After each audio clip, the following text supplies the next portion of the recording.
Hey, what's up everybody? Welcome to a recap of what we have so far for Season 2 of Arena Breakout Infinite entitled Crimson Age. I'll be discussing what's new and what's in store for this newest season. So if you're ready, make sure you wave those arms and make sure you're always listening.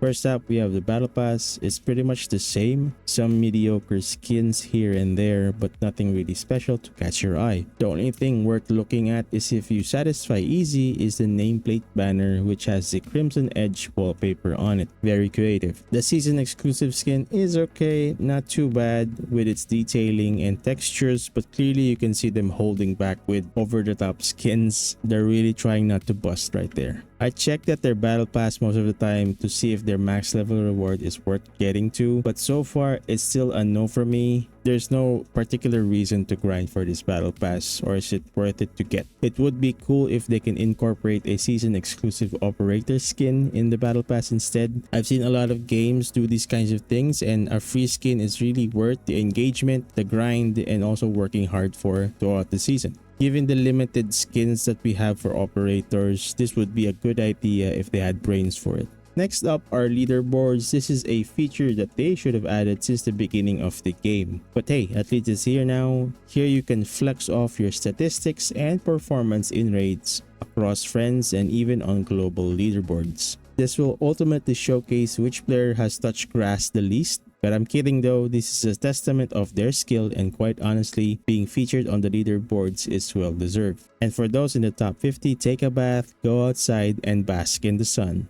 You deserved it, champ. Next up, we have the trophy room. Now, this is a feature where I wanted to shoot myself in the face first, but that's illegal. I did find out that it's not that bad. This feature gives you a progression system where, for example, on the weapon wall, you can display a specific weapon if you have killed a number of operators with the specific weapon. And similarly with the display case area, you can also display items when you've extracted with them a certain number of times. And that's just it though. I do wish it was not just for displaying these kinds of things, as there is no mention of a reward or an achievement once you complete everything. So it might feel disappointing for you to grind all of these weapons and extract all of these items, and all you get is to look at them or show them off to everyone who visits your profile, and most of them who don't really care. But yeah, let's show off the animal cup to everyone. Yay! All I'm saying here, there should be more to this than just grinding for it. There should be an end game reward that's very worth it. Moving on, here is also the dog tag shelf. Ooh, amazing. Not really. It's just a display of their dog tags you've taken out in raids, and also has a progression that allows you to display more and more so that you can keep feeding your ego that you're the best player in an extraction game where death is more common than brushing your teeth. But by all means, grind away. Oh yeah, before I forget, you can also show how much you are part of the problem for participating in gacha draws and their scammy monetization practices by displaying the skins you bought, or should I say, luckily drew. Everybody's clapping for you. Good job. Next up, Farm Map Expansion. This is by far one of the best highlights of the season, where the farm is now counted as a semi-big map, having expanded more in room, and new points of interest were added, namely the Southeast Village, the Small Hall, and the Wheatfield Farmhouse. Because of this change, a lot more players have approached this map with more long-range weapons, similar how today approach Valley, so best to take cover on the move. And to appease our thermal giga chads out there, Forbidden Zone difficulty is back on farm as well.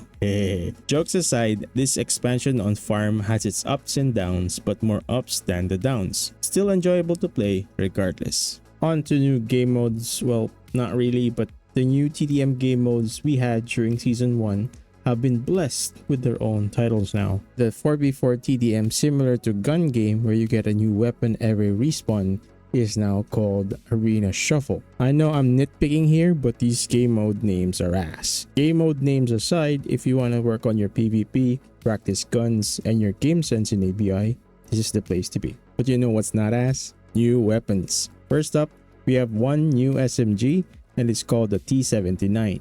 A very sleek looking SMG, uses 7.62x25 rounds, and is a good budget weapon for your low budget raids. Go leg meta. Next up is the PCC9. This is a unique AR with a good overall look but has questionable performance. It uses 9x19 ammo and is only semi-auto. Well, Good luck with that. Next up is the SG550, a fat ass of a gun, uses 5.56s by 45s, and it is very heavy but makes up for its accuracy. Think of the SCAR if it had too many burgers. Speaking of slow, we also have the G3AR. It makes up for its weakness in damage output and uses 7.62 by 51s. Given the assortment of the guns we already have, this might not be a viable option if you ask me. We now move into more viable selections as we first have the AUG, a fast-firing AR. On default, uses a built-in 1.5 scope, uses 5.56 by 45s, and is decent at best. Second best weapon added to this season is the ML rifle, where you basically play as if you are on Hunt Showdown.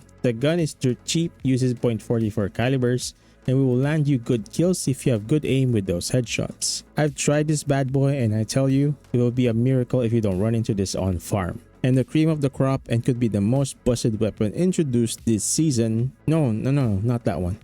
This one. The MK14.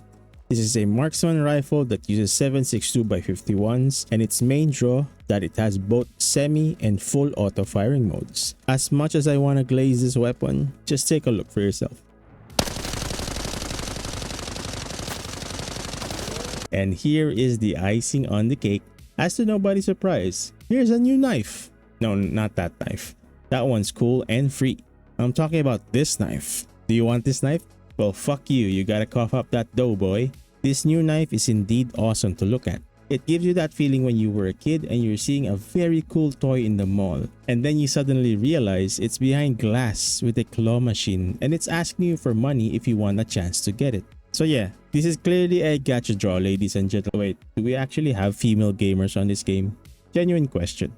Being anti-gacha all my life, I will once again remind you to please spend your money wisely.